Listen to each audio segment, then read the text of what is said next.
മണ്ണിടിച്ചിൽ കാണാതായ കണ്ണാടിക്കലിലെ അർജുന് വേണ്ടിയുള്ള തെരച്ചിൽ ഷിരൂരിൽ നിന്ന് തുടരും. പ്രതീക്ഷയോടെ കാത്തിരിക്കുകയാണ് അർജുൻ്റെ കുടുംബം. അർജുൻ്റെ സഹോദരി ഷിരൂരിലുണ്ട്. അഞ്ജു ഇപ്പോൾ 24-നൊപ്പം തത്സമയം ചേരുകയാണ്. അഞ്ജുവിനോട് നമുക്ക് കാര്യങ്ങൾ ചോദിച്ചറിയാം.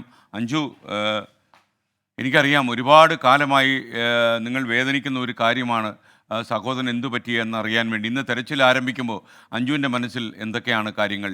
ഇപ്പോൾ ഈ തെരച്ചിലുള്ള പ്രതീക്ഷ എന്താണ് അഞ്ജു? ഡ്രഡ്ജർ കൊണ്ടുവന്ന് തെരച്ചിൽ നടത്തിയാൽ നമുക്ക് കുറച്ചുകൂടി എന്തെങ്കിലും ഒരു കിട്ടും എന്നുള്ളൊരു പ്രതീക്ഷ ഉണ്ട്. അപ്പം നമ്മുടെ ആവശ്യം, കുടുംബത്തിൻ്റെ ആവശ്യം ഡ്രഡ്ജർ മാതിരിയുള്ള സംഭവങ്ങൾ കൊണ്ടുവന്നിട്ട് തെരച്ചിൽ നടത്തണം എന്നാണ്. ലോറിയുടെ അടുത്ത് എത്തിപ്പെടുക എന്നുള്ളൊരു വിശ്വാസമുണ്ട്, എത്തിപ്പെടാൻ പറ്റും എന്നുള്ള. അപ്പം നമ്മളും അതേപോലെ തന്നെ കാത്തിരിക്കുകയാണ്, എന്തെങ്കിലും ഒരു തെളിവ് കിട്ടട്ടെ എന്ന് വിചാരിച്ചിട്ട്.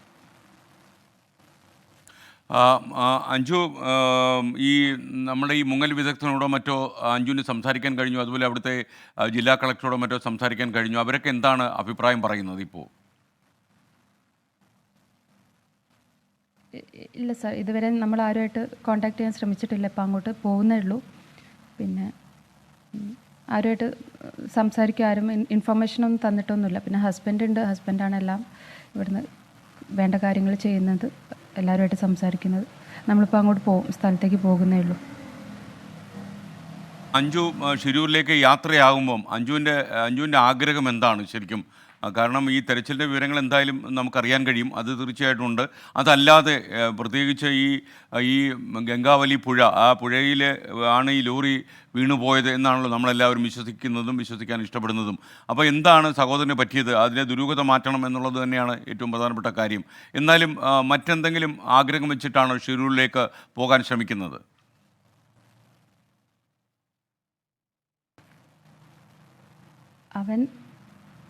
അവൻ്റെ അവസാന സമയങ്ങൾ ചിലവഴിച്ച സ്ഥലമാണല്ലോ നമ്മൾ. ഇപ്പം അവനെ എന്തെങ്കിലും ഒരു കിട്ടും എന്നുള്ളൊരു ഇതിലാണ് ഇത്രയും നാൾ നമ്മൾ കാത്തിരുന്നത്.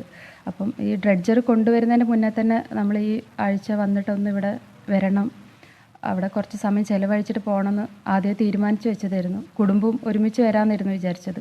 കാരണം ഞങ്ങൾക്ക് ആർക്കും എന്ത് ബുദ്ധിമുട്ടുണ്ടെങ്കിലും ആദ്യം ഓടി എത്തി വരാനുള്ളത് അവനാണ്. അപ്പോൾ ഇത്രയും നാളായിട്ട് അവൻ ഒറ്റയ്ക്കല്ലേ ഇവിടെ. അപ്പോൾ ആ സ്ഥലത്തൊന്ന് വന്ന് പോകണം എന്നുള്ളൊരാഗ്രഹം ഉണ്ടായിരുന്നു. അപ്പം ഡ്രഡ്ജറും അതേ സമയത്താണ് എത്തിയത്. ഈ അഞ്ജുവിനെ അറിയുന്ന പോലെ ഈ ഷിരൂരിൽ കാണാതായവരിൽ മറ്റ് 2 പേർ കൂടിയുള്ള തെരച്ചിലുണ്ട്. എനിക്കറിയാം ഒരു സഹോദരൻ്റെ വിയോഗം നിങ്ങളുടെ കുടുംബത്തെ എത്രമാത്രം തളർത്തുന്നുണ്ട് എന്ന്.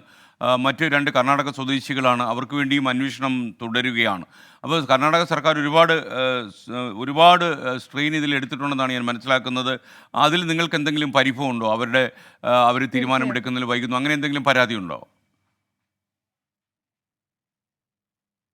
ഇല്ല സാർ, ഇനിയിപ്പോൾ നമ്മൾ വൈകുന്നതിലും അതിലൊന്നും കാര്യമില്ല. നമുക്ക് ഇത്രയും കാര്യങ്ങൾ തന്നെ ചെയ്തു തന്നത് അവർ ഇത്രയും എഫേർട്ട് എടുത്ത് ഒരുപാട് കാശ് മുടക്കിയിട്ടാണ് ഡ്രഡ്ജർ മാതിരിയുള്ള സംവിധാനങ്ങളൊക്കെ അവിടെ എത്തിച്ചത്. അപ്പം അതിനൊക്കെ നമുക്ക് ഒരുപാട് നന്ദിയുണ്ട്. ഇപ്പം നമ്മുടെ സർക്കാരിൻ്റെ ഭാഗത്തു നിന്നാണെങ്കിലും കർണാടക സർക്കാരിൻ്റെ ഭാഗത്തു നിന്നാണെങ്കിലും മീഡിയേൻ്റെ സപ്പോർട്ടാണെങ്കിലൊക്കെ ഇതിൽ ഈ ഒരു കാര്യം ഇന്നത്തെ ഒരു ദിവസം, ഇത്രയും ഇമ്പോർട്ടൻ്റ് ആയിട്ടുള്ളൊരു ദിവസത്തിന് ഇങ്ങനെ ആയി തീരാൻ നിങ്ങളൊക്കെ സപ്പോർട്ട് ഒരുപാട് കിട്ടിയിട്ടുണ്ട്. 2 സംസ്ഥാന സർക്കാർ മാധ്യമത്തിൻ്റെയും ഇടപെടൽ വലിയ രീതിയിലുണ്ടായിട്ടുണ്ട്. ഞങ്ങളെ മാതിരിയുള്ള സാധാരണ കുടുംബത്തിനൊന്നും നമ്മളൊക്കെ ഹെൽപ്ലെസ് ആയിരുന്നു ഇങ്ങനത്തെ ഒരു കാര്യത്തിൽ. പക്ഷേ നിങ്ങളൊക്കെ സപ്പോർട്ടുള്ളതുകൊണ്ട് മാത്രമാണ് ഇവിടെ വരെ എത്താൻ പറ്റിയത്. ഓക്കെ, തീർച്ചയായിട്ടും അഞ്ജുവിനും അഞ്ജുവിൻ്റെ കുടുംബത്തിനും ഒപ്പം നമ്മളുണ്ടാകും. എന്തായാലും അഞ്ജുവുമായിട്ട് വീണ്ടും നമുക്ക് ബന്ധപ്പെടാം. ഷിരൂരിൽ ആഗ്രഹിച്ചതുപോലെ അഞ്ജുവിൻ്റെ ഫാമിലിയും അവിടെ കുറച്ച് സമയം സ്പെൻഡ് ചെയ്യുക. നിങ്ങൾക്ക് മനസ്സുകൊണ്ട് അർജുനെ കാണാൻ പറ്റുമല്ലോ. ഓക്കെ, തീർച്ചയായിട്ടും. ഓക്കെ, നമ്മുടെ കണ്ണാടിക്കൽ അർജുൻ, ഒരുപക്ഷെ നമ്മൾ കുറേ കാലമായി അന്വേഷിച്ച് നടക്കുന്ന അർജുൻ്റെ സഹോദരിയാണ്. ഷിരൂരിൽ നിന്നും നമുക്കൊപ്പം ചേർന്ന് അഞ്ജുവിന് ഒരുപാട് പ്രതീക്ഷകളുണ്ട്. കുറേ സമയം എല്ലാമായിരുന്ന സഹോദരന് വേണ്ടി അവിടെ പ്രാർത്ഥനാ നിർഭരമായി നിൽക്കുക എന്നതാണ് അവരുടെ മനസ്സിലിപ്പോഴുള്ളത് എന്നുകൂടി അവർ വ്യക്തമാക്കുന്നു.